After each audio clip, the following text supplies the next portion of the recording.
Hi hello. വെള്ളിയാഴ്ച ഈസാൻ്റെ annual day ആയിരുന്നു കേട്ടോ. അപ്പോൾ ഉച്ചയ്ക്ക് 2 മണിക്ക് തന്നെ അവനെ സ്കൂളിലാക്കണം എന്ന് പറഞ്ഞായിരുന്നു. ഈവനിങ് ആയിരുന്നു കേട്ടോ പ്രോഗ്രാം ഉണ്ടായിരുന്നത്. അപ്പോൾ ഞങ്ങൾ വിചാരിച്ചു ഞങ്ങളൊരു 5 മണി 6 മണിയൊക്കെ ആകുമ്പോഴത്തേക്കും പോകാമെന്ന് വിചാരിച്ചിട്ടോ. 5 മണിക്ക് സ്റ്റാർട്ട് ചെയ്തു, പക്ഷെ ഞങ്ങൾ അപ്പോഴത്തേക്ക് എത്തിയില്ല കേട്ടോ. മറ്റേ ദേവദന്ത മലയാളം സീരിയൽ ആർട്ടിസ്റ്റൊക്കെ ആയിരുന്നു കേട്ടോ ഉദ്ഘാടനത്തിനൊക്കെ വന്നത്.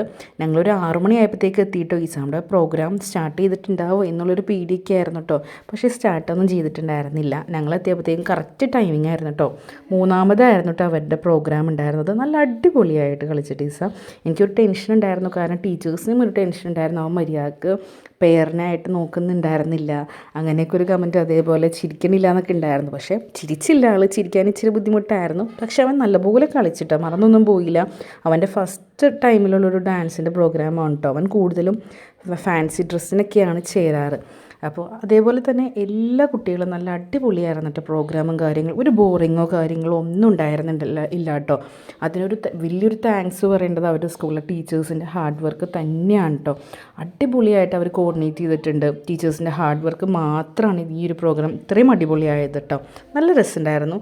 അതേപോലെ ഞങ്ങളും പിന്നെ എൻ്റെ ഉമ്മായും അനീത്തിയും ഒക്കെ വന്നിട്ടുണ്ടായിരുന്നു കേട്ടോ ഈസയുടെ പ്രോഗ്രാം കാണാനൊക്കെ ആയിട്ട്. അങ്ങനെ പ്രോഗ്രാം ഒക്കെ കഴിഞ്ഞ് ഞങ്ങളൊരു 10 മണിയായപ്പോഴത്തേക്കും തിരിച്ചു പോയി. ഇനി നെക്സ്റ്റ് വീഡിയോയിൽ കാണാം. ബൈ.